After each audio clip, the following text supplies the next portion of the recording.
warahmatullahi wabarakatuh. Perkenalkan, nama saya Denny Finanda. Saya dari jurusan Hukum Tata Negara semester 3. NIM saya 2410104007. Baiklah, saya di sini akan menjelaskan tentang hukum kekerabatan adat atau hukum waris adat yang menjelaskan konsep teoritas tentang kekerabatan adat, hukum perkawinan adat, dan hukum waris adat, dan jelaskan beberapa contoh di beberapa daerah-daerah yang ada di Indonesia.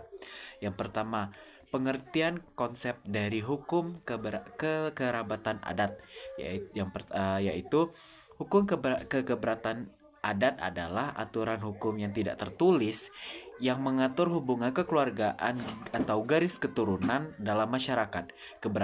Kekerabatan menjadi dasar dalam menentukan hak dan kewajiban sosial pewaris serta kedudukan seseorang dalam masyarakat. B. Terus ada juga sistem yang dikenal, ada 3 sistem kerabatan, yaitu seperti garis keturunan, yaitu sebagainya dari contoh daerah tuh Batak, Bali, dan Lampung. Itu garis keturunannya itu adalah garis turunan dari ayah, yaitu ciri-cirinya keturunan dari waris mengikuti garis laki-laki, yaitu marga berasal dari ayah. Terus contoh daerah dari Minangkabau itu garis dari ibu, yaitu keturunan waris dan rumah diwariskan kepada perempuan. Dan yang ketiga itu ada garis ayah dan ibu. Itu contoh daerahnya seperti Jawa, Sunda, Bugis, dan Dayak. Keturunan diakui dari kedua pihak, waris dibagi seimbang antara laki-laki dan perempuan. Dan ada juga pengertian perkawinan adat. Hukum perkawinan adat adalah aturan adat yang mengatur hubungan perkawinan antar laki-laki dan perempuan dalam satu komunitas adat. Tujuannya tidak hanya mengesahkan hubungan suami istri, tetapi menjaga hubungan antar kelompok kerabatan. Contoh prinsip umumnya persetujuan keluarga, proses adat dan simbolik, dan larangan perkawinan daerah. Terus juga ada upacara adat. Contohnya daerah Batak, contoh perkawinan adatnya tuh perkawinan marga atau perkawinan tidak boleh satu marga. Pihak laki-laki memberikan sinamot atau uang jujur kepada pihak perempuan. Sedangkan ada juga dari Minangkabau, ciri-ciri perkawinannya yaitu laki-laki masuk ke pihak perempuan. Hubungan keluarga perempuan lebih dominan, seperti pembagian waris, dan yang lain-lain itu yang diutamakan atau yang lebih banyak itu pihak perempuan kebanding dari pihak laki-laki. Sedangkan terus ada juga dari Bali, yaitu perempuan yang menikah mengikuti keluarga suami. Jika perempuan tetap di rumah asal, dilakukannya anyamtena, yaitu suami masuk keluarga istri. Dan juga dari Jawa, adat Jawa itu contohnya dikenal upacara Midodareni, siraman, ijab, dan panggih, lebih menekankan keseimbangan sosial dan spiritual.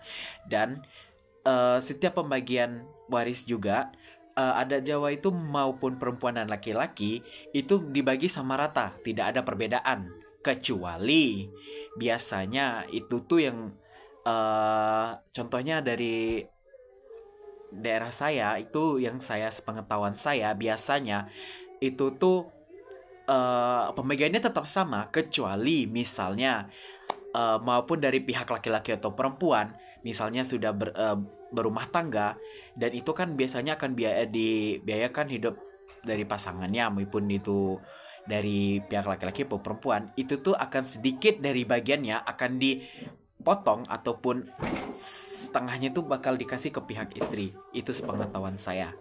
Terus juga ada hukum waris adat. Hukum waris adat adalah aturan adat dan pengaruh penerus harta dan kedudukan seorang kepada ahli waris setelah pewaris meninggal. Sifatnya berbeda sesuai sistem kekerabatan dinilai budaya dan masing-masing daerah. Dan prinsip umumnya tuh ada 2, yaitu prinsip tidak hanya berupa benda atau materi, tetapi juga ada jabatan adat dan tanah ulayat dan atau tanggung jawab sosial. 2, ada juga pembagian waris sering kali mempertimbang fungsi sosial keluarga bukan semata-mata jumlah. Dan juga ada berbagai daerah yang dengan secara aturan waris, yaitu dari Batak, yaitu dari sistem kerabatan, yaitu dari ayah, dan aturan warisnya anak laki-laki menerima warisan utama, anak perempuan mendapatkan bagian kecil atau melalui sinamot atau uang jujur. Dan dari Minangkabau, itu adalah sistem kerabatannya ibu. Harta pusaka tinggi dari tanah, rumah gadang diwariskan kepada garis perempuan. Laki-laki hanya bisa mengolah. Misalnya, kita mendapatkan tanah seperti tanah ladang ataupun tanah yang telah diwariskan oleh pihak perempuan atau ibu dari pihak perempuan, dan hanya pihak laki-laki hanya bisa mengelola, bisa menjalankan saja, tapi tidak dapat dari bagiannya. Seperti itu. Dan adat Jawa itu dibagi secara seimbang, maupun ayah maupun ibu. Warisan dibagi rata antara laki-laki dan perempuan menimbang kemusyawaratan keluarga. Dan Bali itu kekerabatannya itu dari ayah, dan aturan warisnya anak laki-laki mewarisi rumah dan tanggung jawab atau keluarga perempuan yang menikah dari keluarga asal tidak pewaris kecuali melalui nyanteman. Nah, dari aspek dan fokus utama dari dasar sosial, keberataan adat itu menentukan garis keturunan dan kedudukan sosial, struktur masyarakat, dan sistem marga atau suku. Dan perkawinan adat mengatur hubungan antar keluarga dan pelestarian keturunan dan simbolis sosial dan spiritual. Dan warisan adat, pembagian harta dan tanggung jawab setelah pewaris meninggal, nilai kebersamaan dan keseimbangan kekeluarga. Sekian dari saya. Assalamualaikum warahmatullahi wabarakatuh.